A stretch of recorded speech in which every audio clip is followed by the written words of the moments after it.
Didn't want to believe it. Don't want to believe it. Still don't want to believe it. It's tough. It's tough to win this league. Give them credit. We didn't do the things necessary. I love playing in the arena, man. Like, that energy, that crowd. We're 0-3 at home. You know? Let the city down, man. This place is special. This place is really special. And we didn't get it done, Chris. I guess, especially at home. That's what hurts, you know? Donovan Mitchell out in the second round. Pacers win it in 5 games. How do we feel about it? I got to say, most of the people posting here on our Facebook page, DJ and PK, you can go post. Overwhelming majority of them are happy Donovan is out. Some attack it with a little sarcasm. Some are blunt, but it's pretty consistent. Jason, he probably blames Rudy still for this one too. Ah, you loser, Mitchell. I'm so happy. No, Jim, we feel fine. Justin, couldn't happen to a better guy. Ryan, Donovan will never win a ring. Travis takes a deeper dive, and I think there's something to this. He says it's what he's proven all along. The dude can score, and dude picks up his scoring in the playoffs. That's what he does. But what else does he do? He was 8 of 25 for 35 points, and he got to the line a lot, which is good, but 1 assist in 38 minutes. You take the most shots, you have the ball, and you only get 1 assist. Okay, in the game before he had 9 assists.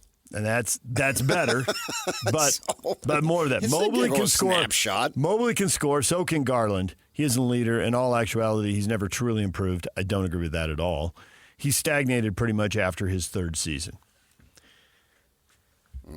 He's clearly improved. You can go back and watch him in his early days. He does things now he couldn't do then. Yeah, but I mean, once he got to who he is, has he improved? Okay, if you want to go after his 3rd season or after his 5th season, the improvement slows down there. But I think for a lot of players, the statistical improvement, it's learning how to handle big moments in big playoff games is what you're adding later in your career. It's not as obvious because you're not usually averaging, 4 points a game to your average or 4 points to your shooting percentage. In that area, you become who you are. But how you handle big moments in big playoff series can change. And he went to the line and missed all 3. So that was bad. He got fouled on a 3, and he missed every one of them. And the game was somewhat in balance towards the end. I have mad respect for him every time he goes to that podium. I mean, if I'm a fan, I want him to bleed like I'm bleeding, and he does.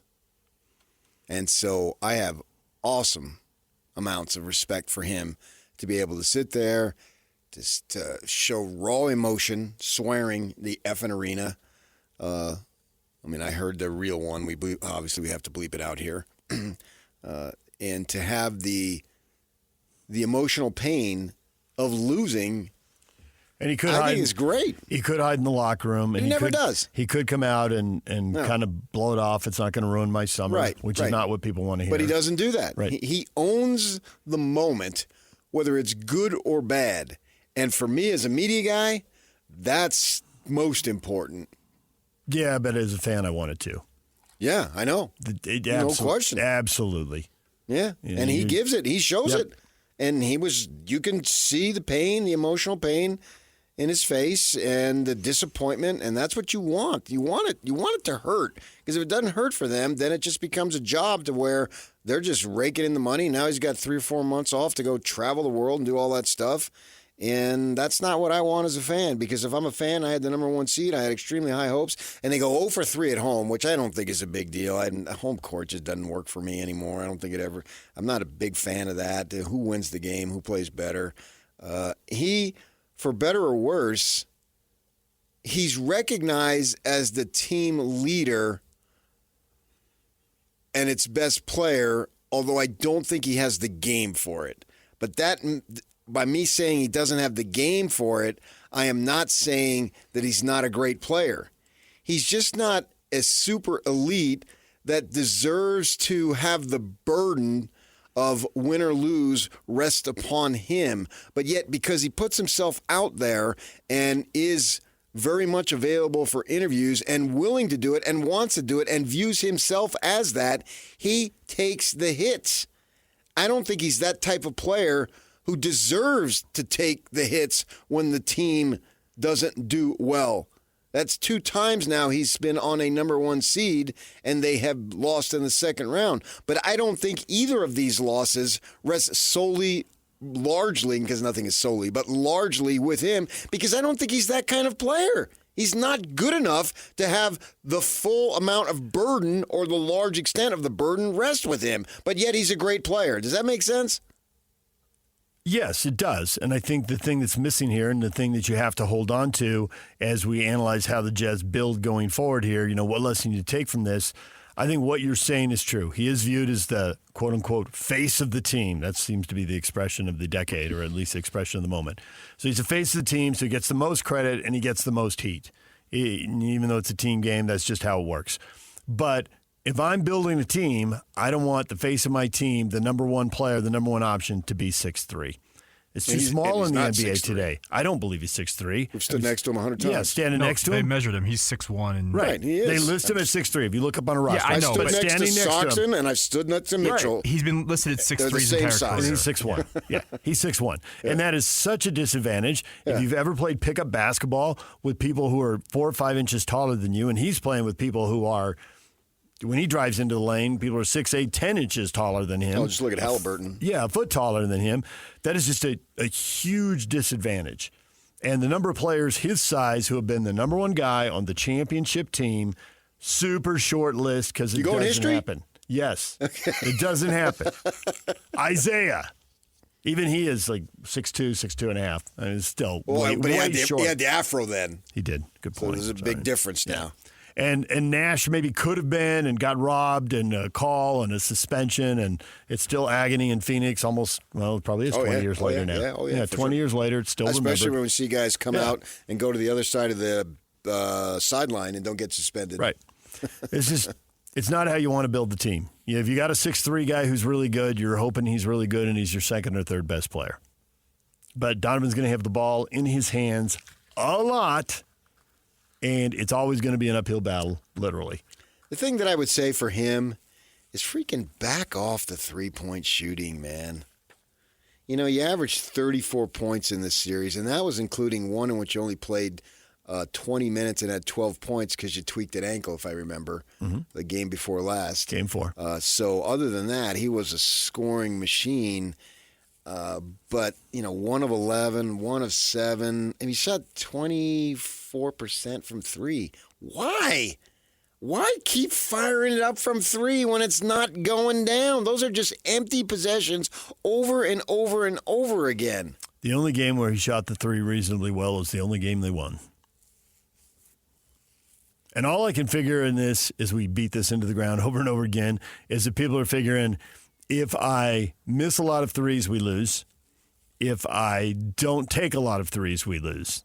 So at least I'm going to take them and see if they go in.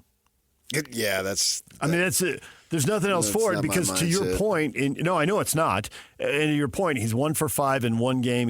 That's the one he only played half the game. He's 1 for 7. He's 1 for 11. I mean, it's clear the ball's not going in the hoop. But he's a strong kid. And has great balance. He had 2 games in this series where he shot 21 free throws, and people can complain about free throws, and James Harden stopped games and 100 fouls. It's an efficient way to score. It enables to stop the game, and your teammates can get a breath, and when guys are playing big minutes in the playoffs, that can matter, and you're probably going to make a bunch of them. I mean, he had 35 points in that game last night, and he only made a third of his shots. So obviously, he scored a lot of points at the free throw line. He made a lot of free throws. Yeah. He might be... He did miss the 3. You're right about that. 15 of 21. The most... right now, they're doing it on ESPN. How much criticism does Donovan Mitchell deserve? He deserves some, but I just don't know that he should be labeled as the team's best player capable of winning big time in the postseason. Now, you can be the team's best player. But I said capable of leading your team to high-level success in the playoffs.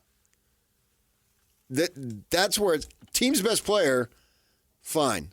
But if he's your best player, and Shaq took a lot of heat for that, in that interviews thing. It wasn't. It was an inappropriate time. It was super awkward, but it wasn't necessarily wrong. The point he was making was spot on. Right. Mitchell is not good enough to be the best player on a team winning 3 or 4 series and maybe even 2 series in the postseason. He's not. But yet he's a really good player. So I think he gets undeserved heat because his game isn't good enough, but at the same time, he's the one leading the team in FGAs, so he plays like it. So the heat then goes your way. The ball is in your hands, and you are deciding to shoot it over and over. He averaged 25 shots a game in this playoff series. Now, Garland was out a couple of games, so he was out half of a game, too. Increase the opportunity but it's there. 25 shots a game, and then you got to add in the free throws. I mean, he's taking more shots and getting fouled. Yeah, for sure. Yeah, so he's got more FGAs that don't count as FGAs. Yeah, I understand what you're saying, So I think he'll be 29 here in September, so he's right in his prime. And in a couple years, as you said, he'll be aging out of the backside of his prime, which always hurts. Matt Harpring. That's a Matt Harpring line. Matt Harpring's daughter is the #1 high school girls recruit in the class of 2026. The #1. If I'm Lee Camard, I am all over her. Absolutely. Stacking paychecks for women's basketball down there in Provo. And speaking of that, you brought this up earlier this morning, went off the air, and I went and looked it up. Matt Harpring made $900,000 his rookie year in the NBA, according to Hoops Hype. That's where I found it. And so Hoop Hype says $900,000. Let's assume they're right, and they got that right, and they got the data, and they saved it from whenever. Will his daughter get more in NIL money? Play the Price is Right. They do that game, higher or lower game? Higher or lower? But it depends on where she goes. Yeah, the #1 recruit, I'm going to take higher. Depends on where she goes. Yeah. If she goes for the money now, she comes from an affluent background, so maybe that's not the most important thing for her. Matt's wife is a doctor. Right. And Matt's got NBA money. Yes. So between them, we're assuming fine. they're doing pretty well. They go to private school in Atlanta. Nonetheless, I just think, and she, and I have no idea, but she may well do what A.J. DeBonsa talked about. People around him advised him, and I guess what they ultimately did is, here's the threshold and the number. Now over that, let's not have an auction to get the last dollar from the last team. What's a good fit? But you had to get to the threshold. It's not that money was no factor. It was a factor. No, BYU wasn't the highest bidder. I've been told that. That may well be. I have been told that. Their leadership told me, and I believe it. But you had to get to $5 million. Yeah. And then we'll weigh the contenders. And there were multiple contenders. Same thing when I got married. I said, here's what you need to do, sweetheart. And I assume there will be multiple and she has met the criteria all these years. And I've refined the list a little bit as we've gone on. What is going on? I don't know. We're talking about Donovan Mitchell. I know. And then next thing you know. Not even 9 o'clock yet. So Mitchell, excellent point, Yak. Mitchell has he takes it upon himself, but yet he's not good enough to take it upon himself. So I think it's up to team management to figure out a way to utilize him so he is not recognized as universally the best player, because he's not good enough. But yet he's good. He's very good. So he's the highest paid player on the team. That's another reason, Next year. He's not this year. Maybe Garland's contract kicked in 1 year ahead of him or something like that. But the other guys they're paying, Mobley and Garland. I mean, it doesn't have to be necessarily you got the most money, you get the most shots. You have the second most money, you get the second most shots. It tends to go that way. It does tend to go that way. And so are your big three, and in their case, Mitchell, Garland, Mobley, are your big three good enough to take the other team's big three? Is everybody getting enough shots? What's the matchup in any given series? I mean, there's more things to dive into, but often in the NBA it comes down to, is your best player better than their best player? Yeah, I think that he is on the trajectory of a Dominique Wilkins. Yeah, he said, well, Dominique's famous for never getting out of the second round his whole career, and that's where Mitchell sits right now. And Dominique, there's three players. Mitchell is 20. His average is 24 points a game in the playoffs. and the 3 highest average scoring who have never gotten to a conference final are Embiid, Dominique, and Mitchell. And that's where he sits. But yet, at the same time, he's much smaller than those guys. Dominique was a highlight and all that stuff. But, and then it depends on who you run into. The problem is that he's running into the Pacers, and then before that, the Clippers minus Leonard half the series. Dominique was running into the Celtics and Dr. J Sixers. That's what I'm talking about. Yeah. So it's a little bit different there in that day. I mean, those teams were just better. Loaded. Yes. Multiple Hall of Famers. Right. Not good players, the not Hawks, all-stars, but multiple Hall of Famers. The Hawks would step out on the court, and they would multiple matchups. Right. You'd be like, no, it's not the Hawks, it's the other guys. So he never had enough ammunition in that fight. It's a common story in the NBA. Well, I don't know if it's common, but it's certainly not a unique story in the NBA. But the problem with Mitchell is he's running into the Pacers. He's lost twice now as a number 1 seed. And I think for him, he's going to continue to do this if he remains the best player on that, if it's Cleveland or wherever, it was the Jazz. And that's going to be a problem. So that's his ceiling is right now. And it won't change because he's at the prime of his career. What can he do better? I don't think he can do anything better. I think he's at his best right now. The only thing you can say right now is that they'd been better served if they hadn't been shorthanded in those first 2 games. Maybe so. You dig a big hole early, and teams come back from it, but not very often. And the Pacers are good, and the Pacers are on fire, and that's a pretty good combination. And then you spot them a 2-zip lead. If you're ranking the playoff losses, I just don't think this is his worst loss. I mean, the one that hurts the most is the Jazz. This is probably the second worst. The other 2 they lost, they weren't the better team. They were supposed to lose. Understood. We're not talking about that. But at the same time, nobody really remembers the Jazz and the Clippers. The future is now. Right. Yeah. And at that point, he wasn't traded for all sorts of stuff. Right. But you haven't been to the conference finals. The Jazz will get dragged into that a little bit. But you're right. The focus will be on now. And why can't Cleveland get over the hump? Which has been asked before at different times as well. Great player, but not quite good enough to be the man. And I think as the Jazz build going forward, and as you look at who they draft, it's hard for the guy to be 6'3" or under. It's really hard for the guy to be 6'6" or under. There's a handful of really elite players who pulled it off. But there's a reason the Jazz have been using their first pick on guys who are between, 6'6" and 6'10". That's where most of the great players reside. DJ and PK coming up next. Tim LaComb on the Jazz draft, on the NBA playoffs. The Jazz analyst joins us right after the break. Accessing. This is Hans Olsen and Scotty G.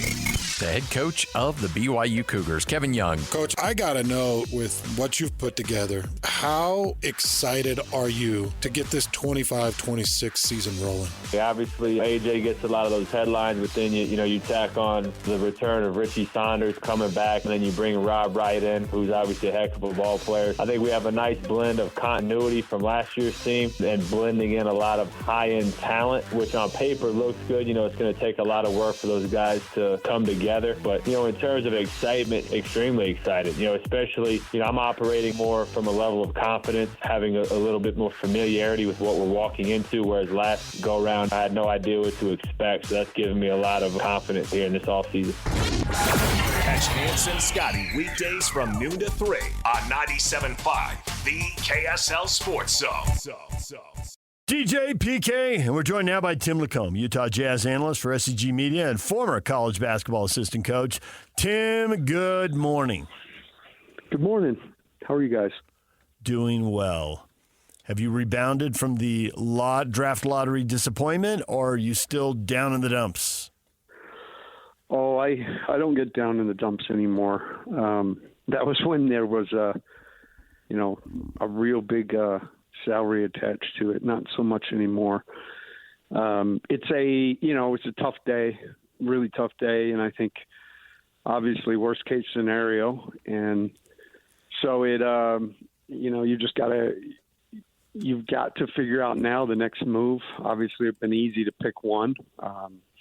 But at 5 and with a bunch of teams above you that might be willing to move that, it's going to be interesting to see what the Jazz do. They have done a great job, regardless of where they drafted. I think at acquiring talent.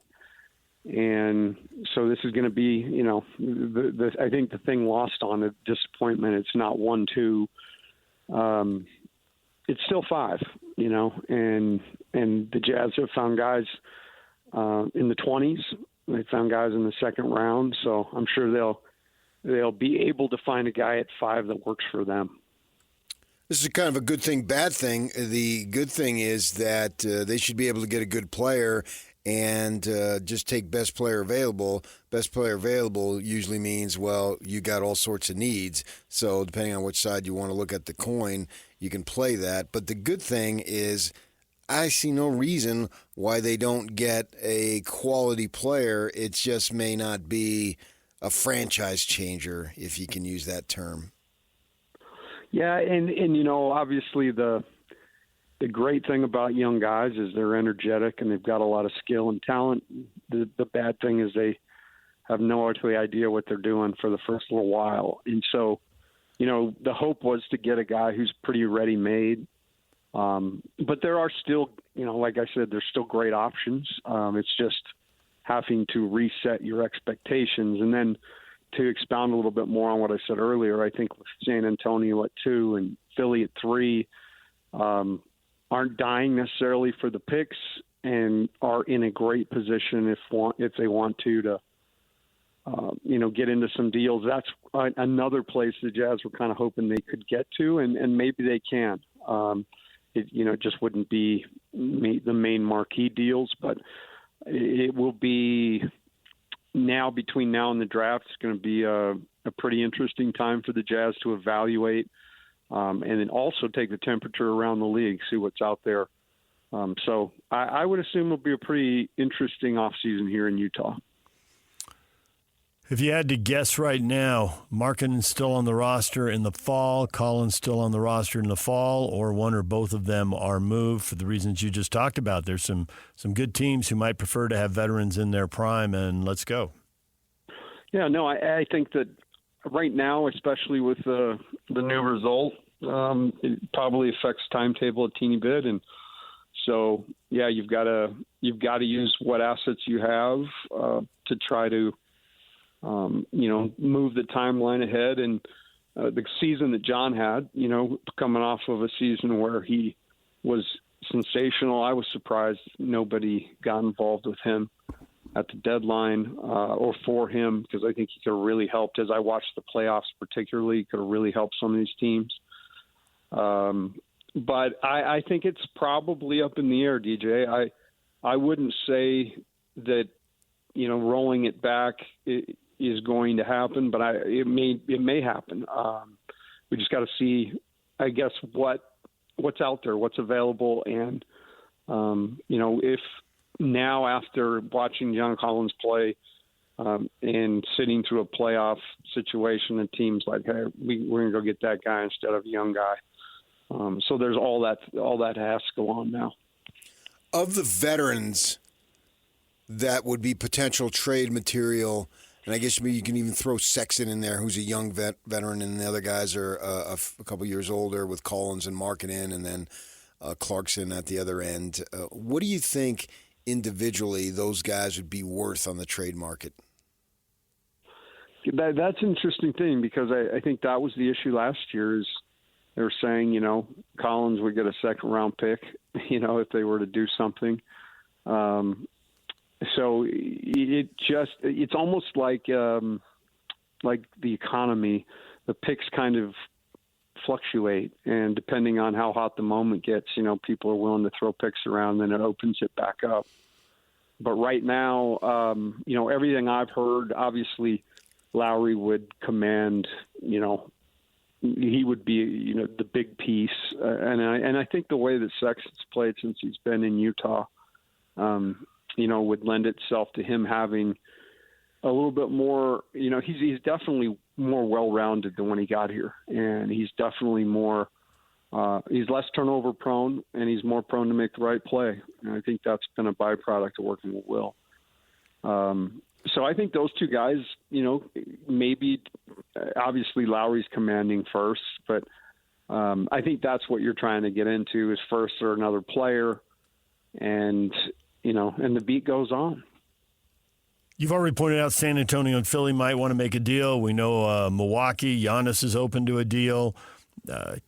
Houston and Phoenix have been a couple teams identified. Are there any other clubs you're looking at and thinking they've been on the sideline for a while, but now they're willing to wheel and deal, and that can change things for the Jazz? Well, it's just I think that's what's great about the NBA is it's almost like a soap opera, and the drama ebbs and flows. When that drama ebbs and flows, you got to be in the middle of it. And you mentioned Phoenix, perhaps Durant or Booker on the move. Jalen Green's name's been tossed around in Houston for them to try to get better. Even a Jabari Smith from Houston. So it really is now. This is why the scouting departments they do such a great job, both trying to find players coming into the league, but also the league itself. And I would imagine there'll be a couple more. As things settle here, as teams lose. I would imagine Cleveland's got to take a hard look at themselves. That looked eerily familiar to what we watched here. Team that, just kind of ran through the regular season, got to playoffs, and just really got taken apart by Indiana. So I think that's what makes it fun is you can't always predict, a guy who Jimmy Butler wants to get out of Miami. This stuff happens, so you just have to be aware of it, and that's where I think the Jazz are great. I think they've got great connections around the league, and it could be in a position. So we just have to sit back and watch that unfold. You speak of Cleveland, and obviously you're referencing Mitchell going out in the second round and having the number 1 seed. And it's an interesting position that he's in because he gets on these teams that are good, but they're not necessarily great. He is the best player by salary usually, certainly by field goal attempts and the way he's ball dominant. But at the same time, he's not quite good enough. He's a great player, but he's not quite good enough. And the way I see it, unless they get some other talent that is either equal or better to him, this will be his lot in the NBA. It's not necessarily a bad lot because he's a really good player, but yet he's just not quite good enough. You see what I'm saying? Yeah, I do. And I think, I think that's an interesting thing. I think that was always the question here. And I thought, the Jazz kind of, as that ownership group came in, looked around and saw very similar. They had two pretty high-priced players taking up a lot of salary, and then they had, good players around them. And I think the essence was, we can't win a title with this group. We just can't. And I think that's why, obviously, this move has been made. There is a part of it, too, PK, that I think Donovan's got to look in the mirror a little bit. He scores when it's free and easy, but it's an issue in crunch time of games. To have a team who, in essence, really rolled through that regular season. I was just shocked every night I'd look, and they just had such a great year. But I think Donovan, in some ways, still lives in the era in his head that the NBA is about that top star, and I think what teams like Boston, Indiana, Oklahoma City, they've got stars, but those are teams. Those guys, they compete together. They're unselfish. The ball moves. You can tell. And I still think Donovan's got some of that 80s, 90s in his head where, at the end of the game, I've got to make the play. I'm the star. I have to, all the attention on me. I have watched him enough. He plays like he knows the camera's on him, I guess is the point I'd use. And I think if he could break through, and maybe humble himself a little bit, and not make it about you.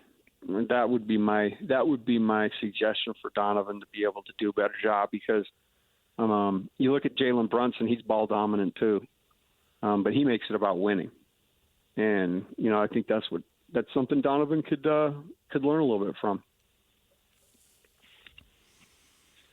OKC still the team in your book? Are they the clear front runner to win this, or is this just wide open, 6 horses wide, making the final turn coming down the stretch at the Derby? The regular season means nothing in the NBA.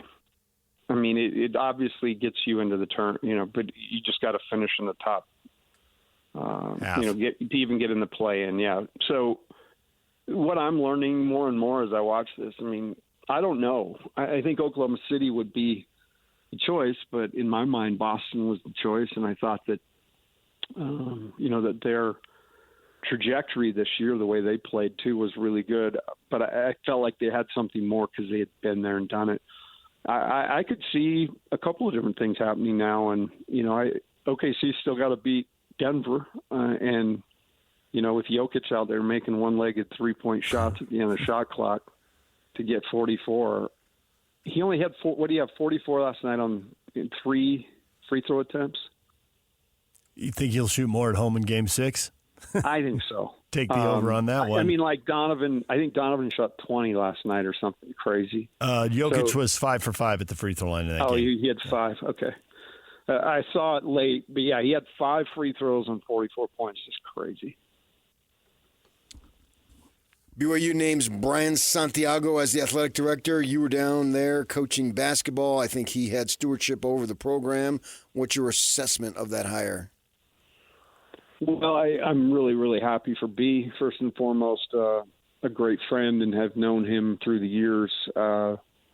We worked really closely together. When I first got there, I was the ops guy, and Dave Rose told me if you want to do good things on this campus, get along with that dude. So we got to travel a little bit together that first year. Got to know him really well, and he's been great to me. And I think has been great for BYU. I think he has been big on pushing change, a little bit of change. And, I can speak to when we were there, we went from flying commercial to flying private, and it made a whale of a difference. I mean, to borrow some Majerus, it got us back the next day for class, which was really important. But also, we could practice at our building the day before a game, eat, at our building and leave Provo around 5:30 and get anywhere in our league, by 9 o'clock and go shoot at their place that night and wake up in the morning there. And the travel was really light. So I can honestly say that was a huge part of why we had success. And I think that was an advantage early on. And that's what Brian does. He finds ways to get a competitive advantage. He is one of the most competitive dudes I know. And, but I'm really excited for him. And as much as I love all my people down there, Chad Lewis, I know was involved, love Chad to death and would have been really happy with Chad. But, it's Brian's day. And I'm really happy for him today. Tim, as always, we appreciate it. Thanks for the time. And if you want to go see Ice Cube, stick around right after the break. There's a chance to win tickets. Although I believe you're ineligible, so never mind. You'll have to pay.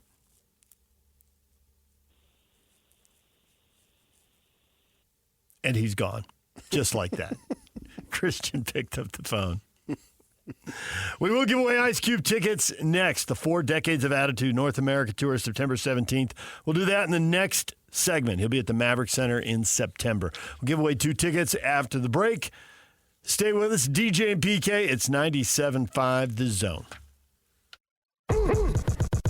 Ladies and gentlemen, may I present... This is JJ and Alex. Now, every team has been assigned a Heisman contender. If you were going to pick somebody who'd win the Heisman Trophy, the Heisman Trophy is built for numbers. The Heisman Trophy is built for flash. And Devin Dampier for Utah could actually give you both of those things. If you're actually going to list somebody on every team, fine, that's fun. And Utah, I think if you're really talking about it, inside the state of Utah, the person who would actually have the ability to be able to do it, I think is Devin Dampier. I agree with you. If he is able to do the things he did at New Mexico on a Power 4 stage and is even more productive in the pass game, he's going to make some noise. Is it going to be Heisman noise? Utah would have to have a remarkable season. He has the type of skill set and he has the type of electricity that will get that kind of attention when he's successful. Catch JJ and Alex afternoons from 3 to 6. Presented by G2G Bars on 97.5, the KSL Sports Zone.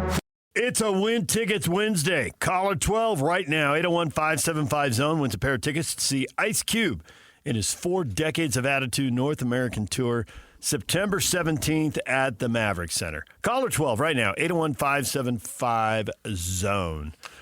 Christian will be answering the phones, and caller 12 will win. Yak is on his way to Provo. BYU's got a press conference coming up. They're going to introduce their new athletic director officially in about an hour. So Yak is headed down, and Christian will be handling things. Right now, PK, I'm going to link you with a household name. What does Patrick Kinahan have in common with Charles Barkley? Neither one of us have won a title in Phoenix. There's that. That's one thing. Now, here's another. He did, Barkley was playing in a golf tournament, I guess, and then he did some radio interview as part of it. WJOX. WJOX? I don't know what that is. Jocks. Oh, it's a W, then it's on the east side. We know that. Yeah. McElroy and Kubelik in the morning. Rory? No, M, capital M, little C, capital E, L-R-O-Y. Maybe a former quarterback. Alabama. Greg McElroy. Yeah, that's what I assume. I just McElroy and Kubelik. So here's the quote. He says, I have, quote, given more money to Auburn, legal or illegal, than any other athlete in the history of the school. Is he putting pressure on Bo Jackson? And the notion that I'm going to come up with a couple of $1 million every year so that we can be good at basketball and football, that's the stupidest thing I've ever heard. That's exactly what you've been saying about NIL. Donors will give money, and we know that. But it's different when you're given for a building, and the building's going to be there 20, 30, 40 years. And now for NIL, you've got to deliver every single year. And Barkley, who admits, hey, I'm writing checks. He loves Auburn. That's clear, right? He says, that's the stupidest thing I've ever heard. Yeah, because he doesn't have the money, though. It's not going to come from him. Because he's not a multi-billionaire? Right. Those are the people who write the checks every year. The Just multi-millionaires. The interest that they can earn on that will cover it. The multi-millionaires, right. And that goes back to the BYU point. You're not going to outbid us. Because the tech billionaires are going to outbid the doctors and the lawyers. And the professional athletes. Yeah. I mean, Barkley can lose $10 million and not blink an eyelid. Right. Because that's okay. But now that you need $40 million for a football team, a number that presumably would go up, Barkley's not writing that kind of check. And it's annually. Yeah. Yeah. That's why I don't think it's sustainable. And these guys today are going to be so fortunate. Jimmer was unfortunate. Bad timing. And these guys today, but I think with the House settlement and the revenue sharing, we will have some type of order. Now, within the order and guidelines, there will always be others who will break that. We understand that. That doesn't change anything, and that will always happen. But I think that'll be more leveled out and some form of normalcy instead of a constant free-for-all in which, I mean, Kevin Young loves to, we're stacking days. Okay, and that's great, but you're also stacking paychecks. That's a reality. And I'm not criticizing them at all whatsoever. But that's the reality of the situation. You can stack all the days you want, but they're not going to get very high unless you have the paychecks to stack too. And I think there'll be some form of guideline. But right now, guys like Barkley, who are extremely rich, they don't have that kind of money. And Kevin Young talked about it, all these tech dudes, and they have influence. Santiago, is going to be have a press conference here in an hour, and he's boys with those people. I mean, let's call it like it is. There have been pictures of him on BYU TV sitting at BYU basketball games with super influential people. Well, he's vacationing with Ryan Smith. There you go. To Europe. We know that. We've been told that. Good for him. Right? Yeah. This is just when you state fact, and particularly if it comes out of my mouth, some people take that as negative. It's not. I have no horse in this race whatsoever. It's just the facts are what they are. And the story that we referenced is out there in my Twitter feed earlier. You'd have to go back and dig through a bunch of stuff, but it's out there about the CBS Sports did it. It's probably easier to search them. That there's a handful of teams that are over 10 million in basketball, and then there's two handful of teams that are 8 or 9 million. And when you look at those teams, that's going to be the Final Four in the Elite Eight. Maybe somebody will sneak into the Sweet 16. But that's always the way it's been in college sports. There are schools for whom making the NCAA tournament is a big deal. Yeah, I think you can have Butler got in there. I'm not sure Butler was a big name money. So there are opportunities. There are teams, yes. If you get an under-recruited kid and he develops. And I wonder if that was the best window, the best era. It could be. Might very well be. There were era. Then we have VCU, San Diego State. I think San Diego State was paying stuff. Okay, but I don't know that Butler wasn't. I mean, I don't know who of these was. I don't have any connection to Butler, but I had one. Gonzaga has been to Final Fours. I mean, there's an era. Gonzaga, yeah. Okay, but there's an era where you didn't have to be a big-time school with the highest level of football program to get to the basketball Final Four, right? There have been eras where that is true. I don't think we're in one of those eras right now. Well, we might get back to it, though, if there's some form of universal payments as they figure that out. It is ebbed and flowed a little bit, but over time it has largely ebbed towards run towards the big football schools. But there have certainly been, and I think that era you talk about when Butler and VCU are pulling it off, okay, that's an era where those schools were keeping teams together for 4 years and other teams were losing guys one and done and two and done. And by and large, the high donors don't care about basketball. It's a nice deviation to give you something to do in March. Well, and it's all about football. Butler, VCU, and Gonzaga, their big donors are focused on basketball because they're not playing big-time football. Yeah. And so but I think we're going into an era where big-time football is going to drive it. I think it already is. Yeah. But the line in the sand you've always talked about him writing these checks over and over. There's Barkley, who's been writing checks with you, man. How do you do it year after year after year? There is a line. Yeah. The building makes sense, and then it stands there for 25 years. Yeah, your name's on the stadium, your name's on the football center, the basketball arena, whatever it is. Right, and then if they choose to remodel and make improvements, you could probably handle that, and then they'll have other donors who will do that too. Hence, we have Rice-Eccles Stadium. Yeah. In the 70s, the Rice family donated. In the 90s, the Eccles family donated. Right.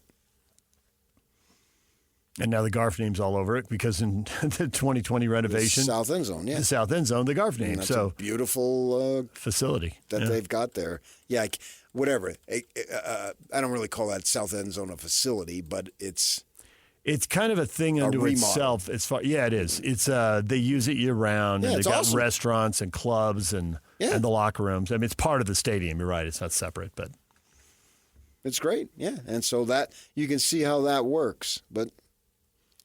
They're going to have to find a way, and I think that there will be some form of settlement there that'll make it more common, and then the folks who want to go over rules and all and around rules and whatever form you want to use there, they will continue to do that.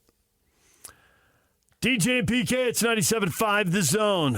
When we come back, history after more than a century, sports history getting altered. That's next. Stay with us.